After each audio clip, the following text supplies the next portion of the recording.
no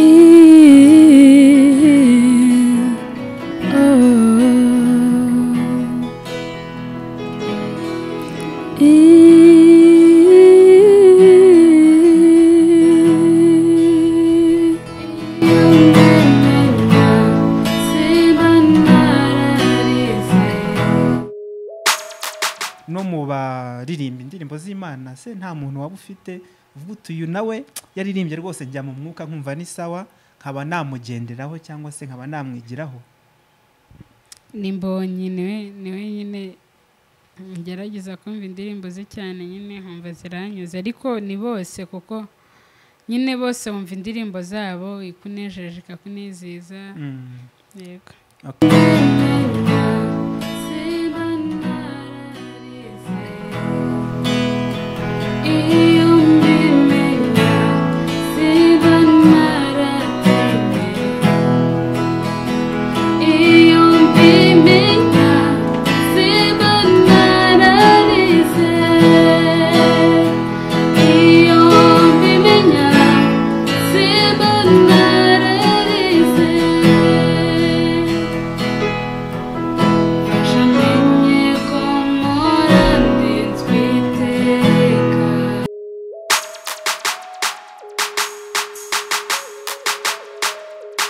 Nongeye kubasuhuza cyane nshuti namwe bakunzi mukunda ibiganiro bya Rwanda Top News RTN TV.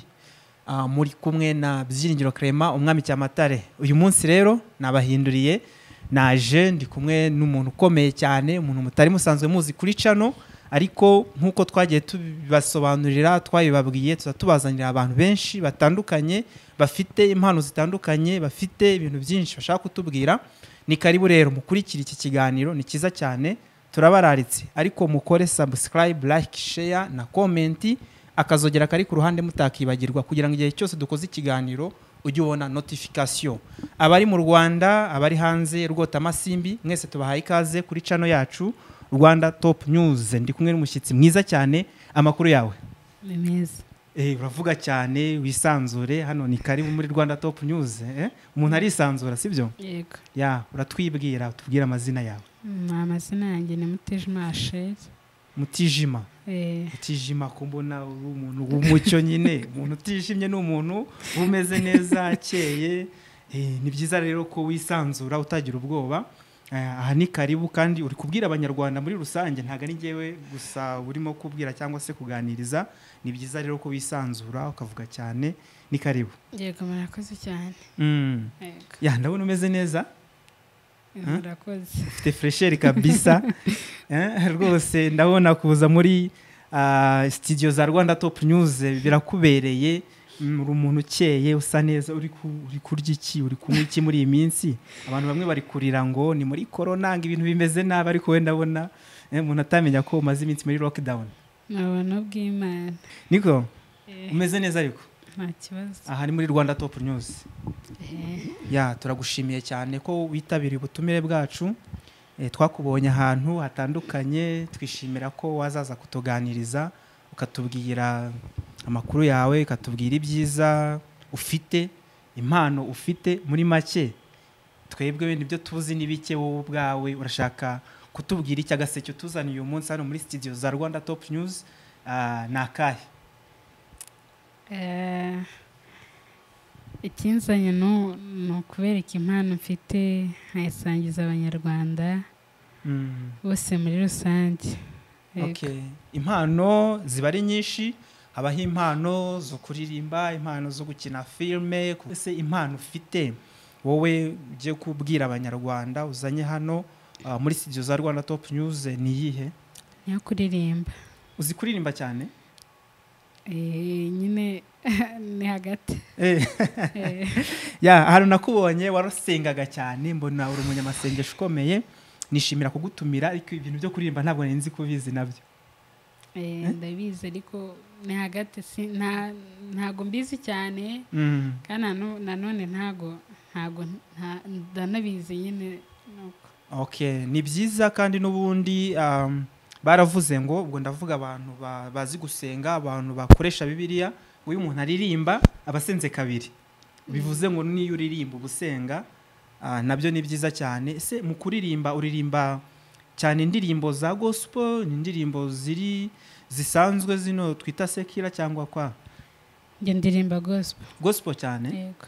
Ugira izawe cyangwa uri muri babandi bakunda gusubiramo iz'abandi bagiye baririmba, wowe bimeze bite? Byose ndabikora, mfite izanjye ariko ntabwo zirajya hanze. Ariko nyine nsubiramo iz'abandi. Usubiramo iz'abandi bakuze. Okay, nibyo. Ese ubundi usibye wenda gukunda gusenga, ubundi mu buzima busanzwe ibindi bintu ukunda ni iki? Ibintu wiyumvamo, ibintu ukunda vuga uti mu buzima nkundiyo. Icyo gusenga cyo ndakizi, nawe kiburana nawe. Ubwo menye n'ikindi, ukunda kuririmba, ufite izawe, ufite n'iz'abandi ugenda usubiramo, ariko si ubundi mu buzima busanzwe nk'ibindi bintu ukunda ni iki wasangiza abanyarwanda? Nkunda kuryama. Nkunda kuryama cyane. Nibyo? Uri n'umunyeshuri ariko ukunda kwiga? Nabikunze ngiye kurangiza. Ubundi mu gutangira kwiga nawe wabikundaga cyane, ariko ujya gusoza amasomo nibwo wumvise ubikunze? Nibwo nyine byanjemo numva ndabikunze. Okay, ni byiza cyane. Abantu bakunda kuririmba ubusanga bafite abantu barebereraho, role model. Ese mu buhanzi bwawe, mu kumenya kuririmba, umuntu ureberaho cyangwa se uzamukiraho, wigiraho, ufatiraho urugero mu bahanzi nyarwanda cyangwa se n'abo hanze, ni nkande? Njyewe umuhanzi wenda niyumvamo kandi ni Knowless. Biratangaje. Niwe watumye nyine menya ko mfite impano yo kuririmba, kubera gukunda indirimbo ze nkazisubiramo nkiri umwana. Ngenda nzamuka numva nyine ngiye singomba kuririmba nk'izo aririmba, ariko nyine ngomba kuririmbira Imana. Niwe rero watumye mvumbura ko mfite impano yo kuririmba. No mu baririmba indirimbo z'Imana se nta muntu waba ufite uvuga uti uyu nawe yaririmbye rwose njya mu mwuka nkumva ni sawa, nkaba namugenderaho cyangwa se nkaba namwigiraho? Nimbonye niwe nyine ngerageza kumva indirimbo ze cyane, nyine nkumva ziranyuze, ariko ni bose, kuko nyine bose wumva indirimbo zabo ikunejeje ikakunezeza. Yego. Okay, ni byiza cyane. Reka tubwire abakunzi ba Rwanda Top News, uyu munsi nagashya twabonye umushyitsi hano uje kutuganiriza twereka impano, kandi uko mwagiye mubibona inshuro zitandukanye hano kuri studio za Rwanda Top News RTN TV, tubazanira abantu batandukanye kugira ngo babereke ibyo bashoboye, ibyo bafite. Ubu kano kanya birashoboka ko wahita tunyurizaho katwereka ubushobozi bwawe, katwereka ku gaseke tuzaniye, ugatangira kudupfunduriraho natwe tukakira. Ndaje mbanyirizeho, mbanze ndeba abacuranzi banjye. Abacuranzi bawe?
twongeye kubashimira cyane abantu mukurikiye Rwanda Top News RTN TV. Nkuko mwabibonye ni ibintu bishimishije cyane. Dushimiye Mutijima Asha. Ni Mutijima koko, umuntu ari kumwe nawe ntiyarakara, ntago yajya mu zindi ntekerezo zitari nziza kuko n'ubumucyo. Murabona afite indirimbo nziza cyane, afite ubushobozi, afite ubumenyi, afite impano. Nanjye ubwanjye arantangaje cyane. Asha, vraiment kongs, ndagushimiye cyane vraiment. Ntago nzi ko ufite impano ingana gutya nkurikije ukuntu witonze. Vraiment ndagushimiye, ufite impano nziza cyane. Ariko umuntu yagira ikibazo. Ese ko mu buzima busanzwe byo ko ntubona kuganira ba witonze cyane, ariko ugeze mu ndirimbo, ugeze mu guhimbaza cyangwa se ugeze mu buhanzi, uhita rwose ujya mu mwuka ukabona ibintu byakomeye, ukabona ibintu bimeze neza, ukabona uri mu murongo. Nyine ijambo ry'Imana riravuga ngo nshobozwa byose na Kristo imbaraga. Nyine ibintu byose ntago ujya umenya nawe aho biturutse. Iyi ndirimbo ije ukayiririmba, Imana iguha umunezero. Nyine uwo munezero niwo utuma ubona nafashijwe, kandi nyine ibyambera byiza nuko nafashwa n'abo ndi kuririmbira bagafashwa. Okay. Ni byiza cyane, ariko ujye ukomeza ugire na courage, unashabuke no mu buzima busanzwe, sibyo se? Kuko ndashabutse. Uri muri media. Undi muntu ari muri media, usibye wenda igihe winjiye mu mpano cyangwa se mu buhanzi, no mu buzima busanzwe ujye ugerageza nuko nyine ugendere mu murongo wo gushabuka. Niko njya mbona n'abandi bahanzi bimeze. Gusa courage. Murakoze. Courage vraiment, indirimbo zawe ni nziza, uko uririmba, uko witwara, ijwi ryawe noneho ryo nakarusho. Mbese ndagushimiye mbikuye ku mutima. Ese ni ikihe cyifuzo cyangwa se ikintu wabwira abanyarwanda bagukurikiye kano kanya, barimo bakureba, bishimiye iyi mpano yawe? Wabasaba iki, wababwira iki? Mbere na mbere ndabashimira mwebwe mwampaye uyu mwanya. Murakoze. Icyo nsaba abanyarwanda ni ukunshyigikira nyine mu byo nkora. Nicyo mbasaba, nicyo cya mbere numva nyine mbasaba. Yego. Ndi umunyeshuri, nibwo ndangije ejo bundi. Ariko nyine noneho nifuza gukora umuziki nyine nkawujyamo neza. Yego. Ugagutunga. Yego. Abanyarwanda urabasaba ko bagushyigikira, akakuba hafi, kuko ugiye kwinjira mu muziki nk'umuntu wari uri mu ishuri.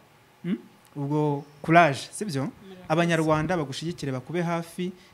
Hari indirimbo watuganirije muri bya biganiro twagiranye, utubwira ko nawe ufite izawe. Ese muri ubwo bushobozi urimo urabasaba ko wajya muri studio? Aho ntabwo nsobanukiwe neza. Ntabwo ndabona ubushobozi bwo kuba nafata indirimbo nkayishyira muri studio. Ariko hamwe n'Imana bizakunda. Hari hamwe n'abanyarwanda bazakwishimira, cyangwa se n'abasanzwe bakubona mu zindi platform zitandukanye. Reka tubasabe bakube hafi, bagushyigikire, bagufashe, indirimbo zawe zijye muri studio, hasohoke video n'ama-audio, sibyo? None ufashe abanyarwanda, ufashe abantu mu nzira igana ijuru, cyane cyane ko uri mu nzira ya gospel.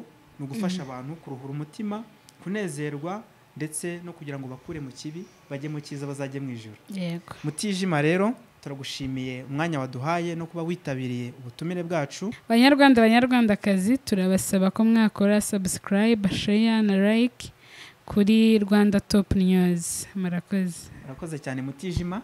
Yego, namwe murakoze. Mutijima Asha. Cyane.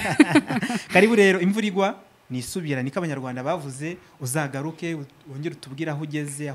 Murakoze cyane abadukurikiye. Naho mu bindi biganiro by'ubutaha mwari kumwe na Byiringiro Clement, umwami Cyamatare. Ndi kumwe n'umutumirwa mwiza cyane, useka neza, umwana mwiza ufite impano nziza, uzi kuririmba cyane, Mutijima Asha.